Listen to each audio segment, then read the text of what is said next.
দেশের বাজারে স্বর্ণের দাম ছুটছে রকেট গতিতে। টানা দ্বিতীয় দিনের মতো বাড়ল স্বর্ণের দাম। এবার ভরিতে ২,০০০ টাকারও বেশি বাড়িয়ে ২২ ক্যারেট এক ভরি স্বর্ণের দাম ২,৭০,৪৩০ টাকা নির্ধারণ করেছে বাংলাদেশ জুয়েলার্স সমিতি বাজুস। বুধবার সকালে এক বিজ্ঞপ্তিতে বাজুস এই নতুন দামের কথা জানায়, যা আজ সকাল ১০টা থেকেই কার্যকর হয়েছে।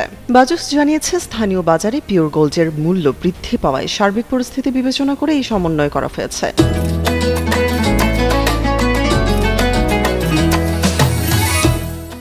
নতুন সিদ্ধান্ত অনুযায়ী শুধু স্বর্ণ নয়, রূপার দামও ভরিতে ১৭৫ টাকা বাড়ানো হয়েছে। নতুন দাম অনুযায়ী দেশের বাজারে প্রতি ভরি ২২ ক্যারেট স্বর্ণের দাম পড়বে ২,৭০,৪৩০ টাকা। এছাড়া ২১ ক্যারেটের প্রতি ভরি ২,৫৮,১২৪ টাকা, ১৮ ক্যারেটের প্রতি ভরি ২,২১,২৬৬ টাকা এবং সনাতন পদ্ধতির প্রতি ভরি সোনার দাম ১,৮০,৬১৭ টাকা নির্ধারণ করা হয়েছে। স্বর্ণের দাম বাড়ানোর সঙ্গে বাড়ানো হয়েছে রূপার দাম। ভরিতে ১৭৫ টাকা বাড়িয়ে ২২ ক্যারেটের এক ভরি রূপার দাম নির্ধারণ করা হয়েছে ৬০,৭৭০ টাকা। এছাড়া ২১ ক্যারেটের প্রতি ভরি ৬,৪১৫ টাকা, ১৮ ক্যারেটের প্রতি ভরি ৫,৪৮২ টাকা এবং সনাতন পদ্ধতির প্রতি ভরি রূপার দাম ৪,০৮২ টাকা নির্ধারণ করা হয়েছে।